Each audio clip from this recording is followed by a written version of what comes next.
Попался я к вам в руки. Убедите меня, что имплантант лучше. Мы можем установить сразу 8 имплантов, 10 имплантов, 12 имплантов. Да я знаю, я читал комментарии. Пусть оплатит деньги, хоть на лоб поставим. В стоматологии подходим комплексно, с нами работают врачи, терапевты, детские врачи, пародонтологи, гигиенисты и так далее. Я так понял, вы осторожный врач. Как говорится, хлеб должен быть у всех. Ладно, это шутка. Приветствую всех. Программа «Диалог». Беседа с интересными людьми. Сегодня у нас в гостях молодой, подающий надежды специалист, что немаловажно, холостой, обратите внимание, Гусейн Абдуллаевич. Ассаламу алейкум, уважаемый Алейкум салам. Ведущий специалист клиники Smile Design. Клиника достаточно молодая, но уже набирающая обороты и довольно популярная, поскольку правильно и хорошо ставит свою работу. Сегодня мы будем говорить о имплантологии. Я надеюсь, уважаемый Гусейн, мы с вами разрушим некоторые мифы, скажем, стереотипы и домыслы, которые связаны с имплантологией, как с одной стороны, так и с другой. Потому что некоторые говорят, что, скажем, имплантология это врезает в кость гниет, разрушается челюсть там, и так далее. Другие же, наоборот, говорят, что это далеко идущий шаг в медицине, в стоматологии, что ничего подобного еще долгое время уже не будет и так далее. Итак, приходит вам в клинику Smile Design пациент и говорит, я хочу поставить имплант. Что происходит дальше? Вы какие-то исследования проводите, нет? Или сразу тут же ему даже температуру не померив, начинаете сверлить, там, резать, закручивать и так далее? Нет, конечно. Мы обязательно его сажаем на консультацию. Консультация у нас происходит вместе с ортопедом. Общая консультация, так как импланты я устанавливаю как хирург, а протезирует на этих имплантатах сам ортопед. Из-за этого мы его сажаем, составляем предварительный план лечения. После мы пациента направляем на КТ-исследование. Это в простонародье называется 3D-снимок, где мы можем посмотреть ширину, глубину костной ткани, до анатомической структуры. Если это нижняя челюсть, это нижний челюстной нерв. Если это верхняя челюсть, это верхнечелюстная пазуха. Это обязательно. После того, как он проводит сам КТ-исследование, 3D-снимок, мы составляем план лечения вместе с ортопедом по ценам, как будет, в какие этапы будет проходить наша операция. И после мы уже отправляем пациента на определенные анализы. Это общий анализ крови, биохимия, коагулограмма. Коагулограмма нам показывает свертываемость крови. Биохимия может показать нам сахар в крови, который необходим для имплантации. Также ВИЧ, СПИД и гепатит. Этих анализов вполне достаточно для имплантации. Достаточно солидные. Пакет анализов надо собрать. А скажите, сколько длится процедура от консультации для установки, когда клиент уже благодарит вас и уходит, или наоборот ругает? Давайте так. Все зависит от того, когда он сдаст анализы и когда придут эти результаты анализов. Если в среднем? В среднем 2-3 дня. 2-3 дня, и уже он с имплантом уходит, имеется? Через 2-3 дня назначается сама операция. Пациент садится на саму операцию. Сама установка импланта, нужно понимать, происходит достаточно быстро. Это 10-15 минут от силы. Все остальное это сама анестезия, разрезы, удаление зубов и так далее. Быстро? Да. Я думал, там закручивается, надо ждать, приживется, не приживется. Нет, если вы спрашиваете в этом плане вместе с коронкой, да, с коронкой, конечно. Тогда 3-4 месяца нужно выждать. Чтобы один поставить. Да. Нет, мы можем установить сразу 8 имплантов, 10 имплантов, 12 имплантов. Да, я знаю, я читал комментарии, не буду говорить, под публикацией одной из клиник, наших российских, скажем так. Не буду говорить, кто писал, пусть оплатит деньги, хоть на лоб поставим, один ответил тоже наш коллега, так что я понимаю. А что, можно сразу 8 имплантов поставить? Я слышал, знаете, между прочим, в Турцию летал один товарищ мой, он 10 зубов лечил, но я не сказал бы, чтобы он ставил все 10. Но он и лечил, и там ему ставили и так далее.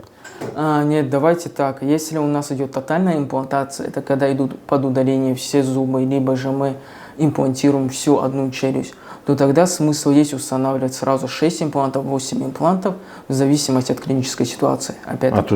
Чтобы сразу челюсть посадить, да? Да.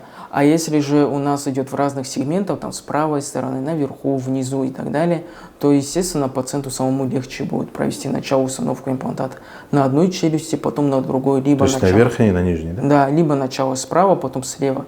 Но если пациент желает установить сразу все импланты, там, 8-12 имплантов, в этом проблем нет никаких. Противопоказаний, ничего Нет, нет. Ну, все зависит от состояния пациента. Если мы во время операции самой видим, то, что пациенту как-то неудобно, либо же он уже устал, мы можем его переназначить на другой день и провести оставшуюся установку импланта в другой день. Вы в своей практике сколько ставили имплантов за раз? 6. 6. Больше Да. 6 пока не было, да, клиентов? Дело не в том, что не было клиентов. Я считаю то, что лучше пациенту установить, если идет одна челюсть, допустим, тотальная работа, лучше установить 6 имплантатов и на нижнюю челюсть также на 6 имплантатов перейти в другой день, чтобы пациенту самому было легче. Я так понял, вы осторожный врач. На лоб устанавливать не будете? В этом плане. То есть аккуратно подходите к своей работе. Это хорошо, наверное, поэтому у вас много клиентов. Вот вы сказали ВИЧ, СПИД анализ. А что при этих, когда есть ВИЧ или, скажем, сахарный диабет или другое заболевание крови, скажем, гепатит, тоже ставятся импланты? Там же очень тяжелая свертываемость крови. Давайте так. Есть стандартные протоколы, по которым можно ставить импланты и по которым нельзя ставить имплантаты. Так. Но мы должны понимать, что медицина постоянно развивается, и уже все эти стандартные протоколы, нужно поделить на относительные и абсолютные противопоказания. Что это Относительные – это тогда, когда в связи с определенными промежутком времени нельзя устанавливать имплантаты, и абсолютные противопоказания – это когда, в принципе, нельзя устанавливать имплантаты. К абсолютным противопоказаниям относятся, допустим, психические заболевания, такие как психоз, шизофрения, тогда, когда пациент не отдает себе отчет в его действиях, и он не может, в принципе, соблюдать рекомендации врача после установки имплантатов. Также заболевания крови, такие как гемофилия, когда нарушена свертываемость крови, и даже небольшая какая-то рана на теле может привести к серьезным кровотечениям. Сахарный диабет когда-то относился к абсолютным противопоказаниям, на данный момент он относится к относительным. Ну, он тоже разного типа же бывает, сахарный диабет. Вот все должны понимать, как пациент относится к своему здоровью. Если он наблюдается у эндокринолога, если он соблюдает уровень сахара, держит диету, соблюдает физнагрузки, которые ему рекомендует сам эндокринолог, то тогда нет никаких проблем в установке имплантата. То же самое касается остеопороза. Допустим, это тогда, когда кальций вымывается из организма. Возможно, установка имплантата тоже при остеопорозе, но с учетом того, что это легкая степень остеопороза, а не тяжелая. Понятно. Также есть, можно отметить, онкологические заболевания. Тоже не ставят, да? Нужно понимать, проходил ли пациент лучевую либо химиотерапию, и когда он проходил, да. И что тогда бывает, если проходил? Если прошло 6, 9, 12 месяцев, мы консультируемся с лечащим врачом-онкологом, и если он нам дает добро на установку, не на установку имплантатов, на проведение хирургического вмешательства, мы его проводим, и спокойно импланты приживаются. Единственное, что все эти пациенты, остеопороз, сахарный диабет и онкология – это пациенты в зоне риска. Те пациенты, которые прошли онкологию, химиотерапию, лучевую терапию, те пациенты, которые с сахарным диабетом или остеопорозом, они должны быть под постоянным наблюдением даже после проведения самой имплантации. Они просто Имеешь в в зоне виду именно своих лечащих врачей или стоматологов? И у лечащих врачей, и у стоматолога. У стоматолога это наблюдение раз в год. Мы просто делаем прицельные обычные снимки, смотрим состояние костной ткани вокруг имплантатов и наблюдаем их. А у своих лечащих врачей они также должны быть под постоянным наблюдением, чтобы контролировать уровень сахара и так далее. Я бы даже сказал просто, для меня лучший пациент, который с сахаром, постоянно соблюдает наши рекомендации, постоянно наблюдается у своих лечащих врачей. То есть дисциплинирован. Да, также соблюдает гигиену полости рта, чем меня. пациент, который курильщик и не соблюдает гигиену полости рта. Вот, кстати, курение и никотиновая зависимость относятся к относительным противопоказаниям. Да вы что, к имплантации. Да, она нарушает заживление в полости рта мягких тканей, трофику мягких тканей нарушает. Это сам никотин замедляет? Да, сам никотин замедляет. Понятно. Вот смотрите, сколько уже, насколько молодая имплантация вообще, когда началось это, сколько лет вот уже ставим импланты?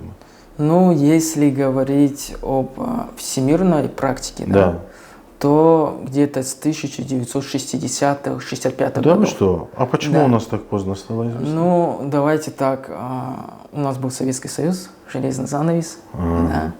А так, Пока он не рухнул, как говорится. да, к ничего нам это не пришло. зашло. Но даже в то время, ну, скажем, 2000-е, 90-е годы, сюда были такие врачи, которые под шумок там таможенных служб сюда завозили импланты. А так, в принципе, самый первый имплантат был установлен, если мне не изменяет память, в 65 году. Бранемарк. Да. Это один из самых первых имплантатов. 60 лет получается. Да. 60 лет практики. Но все равно я думал намного моложе, если честно. Ну, в России Таких активно применяться, наверное, начал где-то с 2005-2006-2007 Ну да, годов. где-то так я и помню, что и началось, поэтому я считал, что лет 20-25 максимум. Понятно. Хорошо.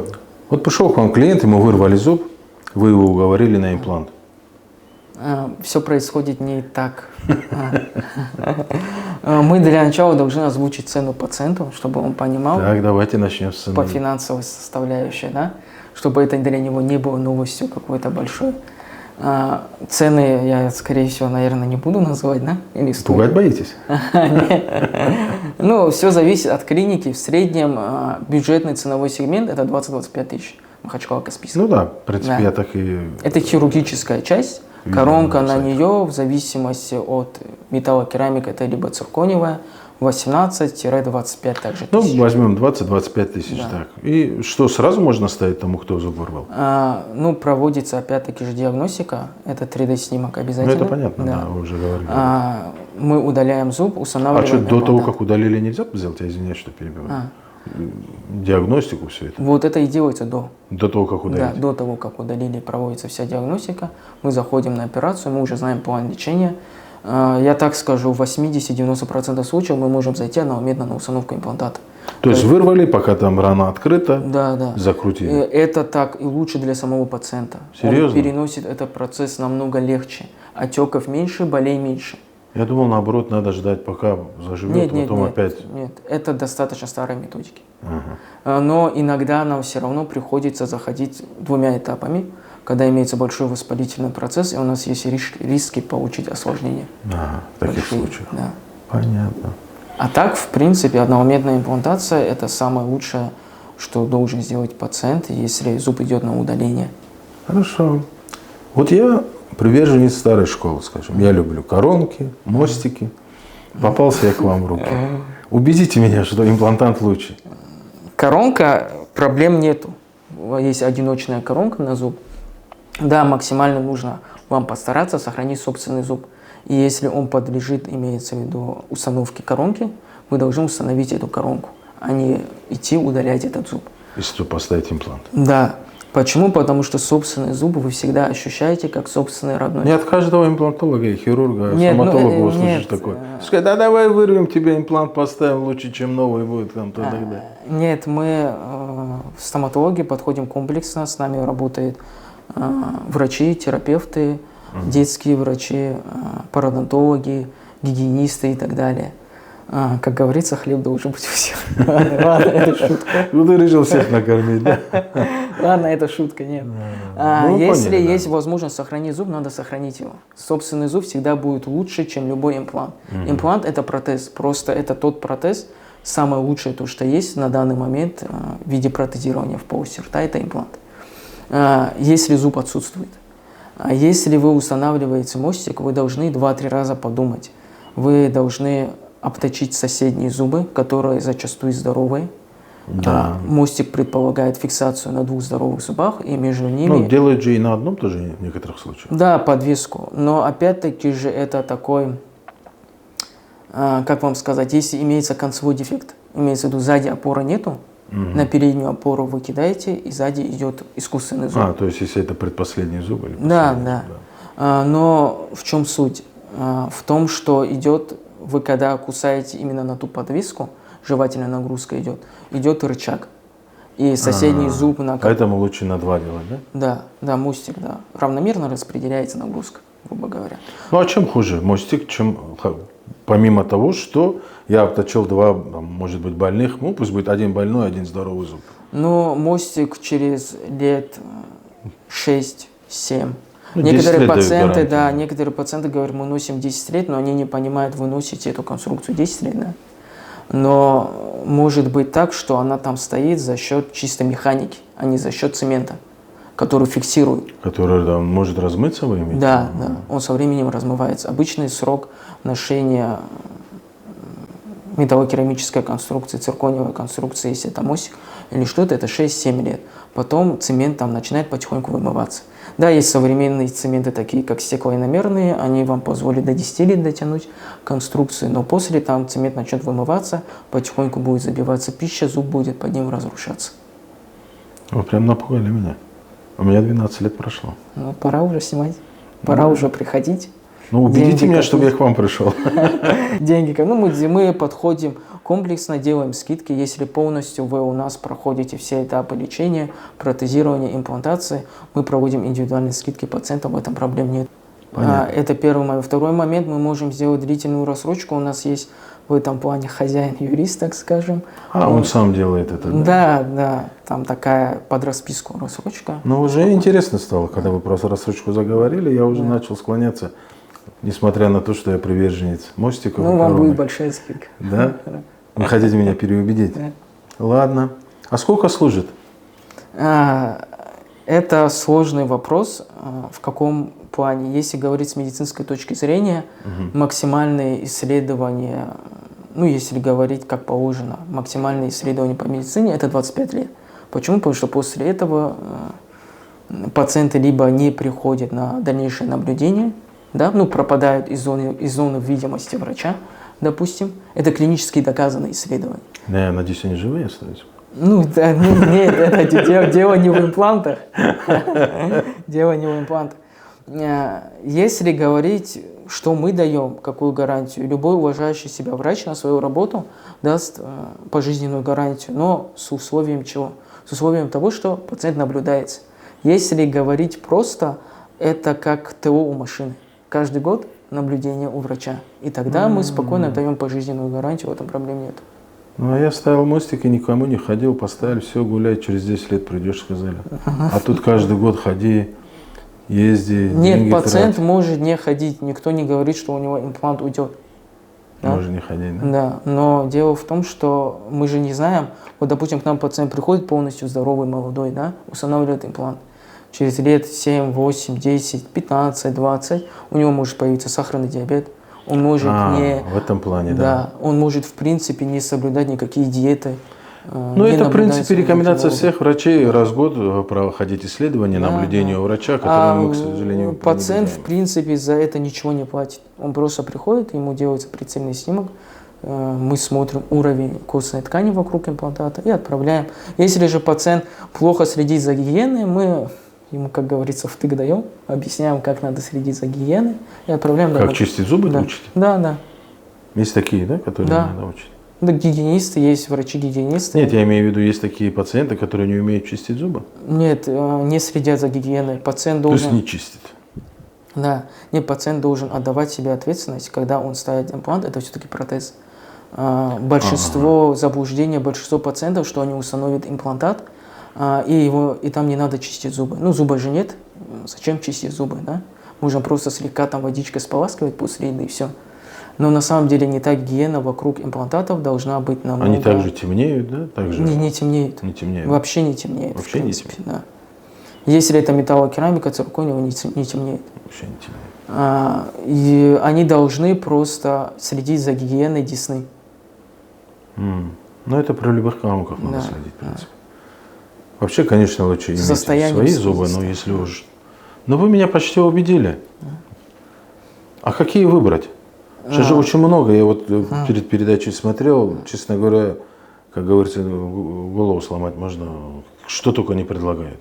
Ну, давайте так, давайте вот, какие вы предлагаете в вашей клинике? И почему именно на этих остановились? Давайте так. В нашей клинике представлены 3 линейки имплантатов. Первая линейка имплантатов, она у нас идет как бюджетная, хотя я бы, как врач, не стал бы относить какие-то импланты к бюджетной. Ну, имеется в виду, потому что чуть дешевле они. Да. Это Корея. Обычно, если вы по Каспийску, по Махачкале пройдете, у всех бюджетная линейка – это Корея. Если средний ценовой сегмент – это Германия. Если премиальный ценовой сегмент – это Соединенные Штаты, Израиль в каких-то моментах. И вопрос на засыпку. Вы Швейцария. себе какой поставили? У меня пока еще не стоит слово. Ну, какой поставили? Я вы? брату поставил в свое время Швейцария. Швейцарию. Да. Все-таки самый дорогой поставили. Да, ну, как говорится, на тот момент выбора другого в клинике просто не было. Мы удалили зуб, каждый врач каждый год проходит медицинское исследование, мы знали, то, что у него анализы, в принципе, в норме, да, и установили тот имплант, который был на тот момент, это был швейцарский имплантат. Так, давайте вернемся теперь, какой лучше выбрать. Из всех трех. Вы сказали, что брату выбрали третий, самый дорогой, потому что выбора не было. Да, А сейчас есть выбор. Из этих трех, в чем отличие, в чем плюсы, в чем минусы, как в каждом? Я отвечу на вопрос всех, наверное, пациентов, какие импланты приживаются лучше. Так, давайте. Давайте так. Все импланты, что Швейцария, что Германия, что Корея, что Израиль, приживаются одинаково. Одинаково служат? Да. Служат также одинаково. Так какая тогда разница? Вот, это частый вопрос всех наших пациентов. Смысл клиники имеет? Но я еще не пациент, подождите. Да. Пациенты хотят знать, для чего клиники столько имплантов. Пациенты думают, что врач чем дороже установил имплант, тем заработал больше, но на самом деле это не так. Мы хоть установили Швейцарию, хоть Германию, хоть там Корею, хоть что угодно там, мы получаем одну ставку за установку имплантата. Нам резона никакого нет, простыми словами устанавливали что-то дороже. Единственное, когда мы прибегаем к более дорогим системам, допустим, это сейчас на данный момент Германия либо Швейцария, это когда у нас есть недостаток костной ткани. Допустим, у корейцев есть один большой минус. У них стандартные диаметры имплантатов, я бы сказал, достаточно широкие диаметры имплантатов, нужно установить жевательный отдел, чтобы он не лопнул. Там все зависит от конструкции самих имплантатов. У Германии, у Швейцарии возможно установить более узкий диаметр имплантатов жевательный отдел и запротезировать его. Для чего это говорится? Чтобы пациент не переходил на костную пластику. Костная пластика пациенту выйдет в разы... Мы потом поговорим еще о костной пластике. Я чуть-чуть 5 секунд скажу. В разы выйдет дороже костная пластика и травматичнее для самого пациента, чем просто установка имплантата. И менее прогнозируемая она, кстати, сама операция. А скажем, швейцарский у них нужен, может быть, и более Немецкий можно установить. Узкую костную ткань, если, да? Да. Ну, все зависит. Иногда бывает так, что у нас в принципе нет условий для постановки имплантата даже очень узкого жевательного отдела, и тогда нам приходится прибегать к костной пластике, да. Но если вы спрашиваете, для чего врачу другие имплантационные системы, это просто для того, чтобы предложить пациенту не только бренд, да, как там, допустим, Швейцария, это такой крутой бренд, они являются они одни из самых первых в имплантации. Производят импланты. Практика большая. Да, практика большая клиническая. Не только в этом дело. Еще есть один момент, но если я начну о нем говорить, мы сейчас загрузим наших слушателей. Это то, что есть разновидности имплантатов у более дорогих. Что это значит? Допустим, если вы слышали, наверное, зубы за один день. Да? Да. 10 зубов за один день тоже слышал. Да, это та процедура, когда... Не за один день, за раз. Да, когда у пациента, допустим, отсутствуют все зубы, он приходит к имплантологу, он устанавливает ему 4 либо 6 имплантатов и сразу на этих имплантатах делает временную конструкцию. В чем суть? Имплант, когда изначально вкручивается в костную ткань, он-то есть такое понятие, имеет первичную стабильность. Что это значит? Вот вы возьмите в стену, закрутите шуруп. Так. Если вы закрутите шуруп в кирпичную стену, да, он получит стабилизацию хорошую. Сам этот прочный шуруп. имеется. Да. Да. Если в пенопласт, он получит маленькую стабилизацию. И что касается газоблока. И вот в газоблоке есть специальные такие шурупы, чтобы они получали хорошую первичную стабильность. Что это значит? У них агрессивная резьба. Вот у немцев, у Швейцарии, допустим, швейцарских имплантатов, у них есть разные виды снаружи имплантата, внешний дизайн имплантата, более агрессивный, более пассивный, Да? То есть есть широкий выбор при любом Да, сложном типе случае, кости. чтобы можно Да, было поставить. да, да. Вот вы сказали, помимо этого, о Вкусной пластик. костную пластику, да. Скажите, проводится у вас в самой клинике, либо это надо идти куда-то где-то делать, и насколько это болезненная процедура? Костная пластика – это такая манипуляция, когда у нас имеется недостаток костной ткани на верхней либо на нижней челюсти, и у нас нет возможности установить имплантат. И тогда мы прибегаем к костной пластике. То есть искусственно наращиваете кости, если я правильно понял? Это собственная костная ткань пациента первый вид, и самый предпочтительный, это является золотым стандартом. А откуда их берут это? Ну, также из ретеромалярной, из угла нижней челюсти, допустим, с верхней челюсти, с бугра сзади. То есть проводится операция, оттуда вырезается и сюда пересаживается? Да. Ага. Второй вид костной пластики – это искусственная костная пластика, но она дорогостоящая для пациента. Искусственный что значит? Из искусственных материалов? Да, там используется на основе бычьей кости, на основе свиной можно, конины и так далее. Это искусственная костная ткань. Ну, и она дороже, вы говорите, да? Да, факторы самих происхождения, имеется в виду свиного, либо конского, полностью вымывается оттуда. Но все мы должны понимать, мы работаем в Республике Дагестан, у каждого есть пациента свои предпочтения религиозные, допустим, и мы, в принципе, не можем использовать свиного происхождения, из-за этого это в основном бычьего происхождения. Но так как это искусственная костная ткань, мы ее покупаем. Мы же не можем пойти барана разрезать, там оттуда забрать. И забрать у него кусок кости. Да, нам нужно ее, она должна быть обработана. Свои должны быть, да, манипуляции проведены. Из-за этого она сама по себе дорогая. Далее, чтобы ее перекрыть, нам нужно использовать мембрану. Мембрана тоже стоит денег. Чтобы ее фиксировать, надо использовать винты. Это тоже стоит денег. И потом посчитайте еще саму работу врача. То есть лучше всего взять свою же кость и пересадить? Да, если есть возможность, это является золотым стандартом.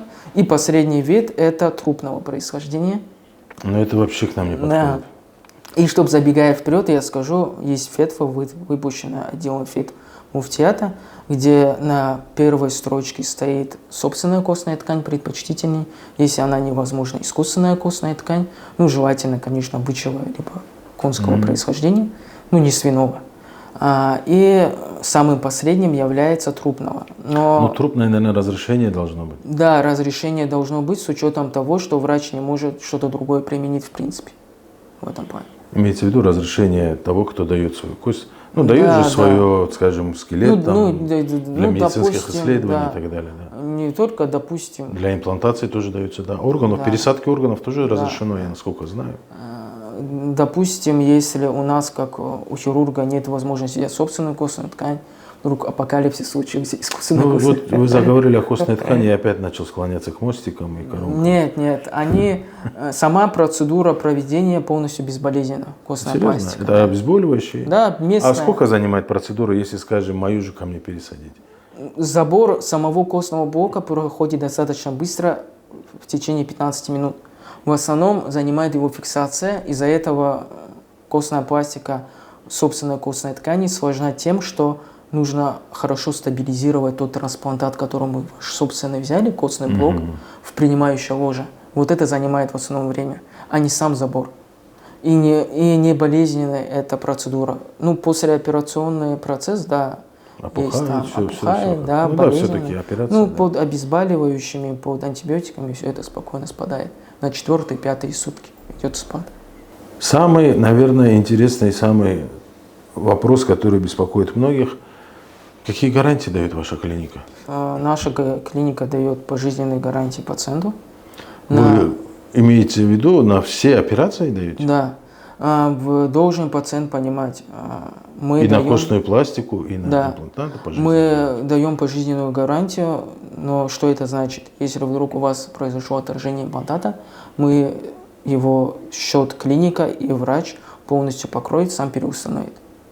Не на возврат средств мы даем гарантию, и пациенты должны понимать.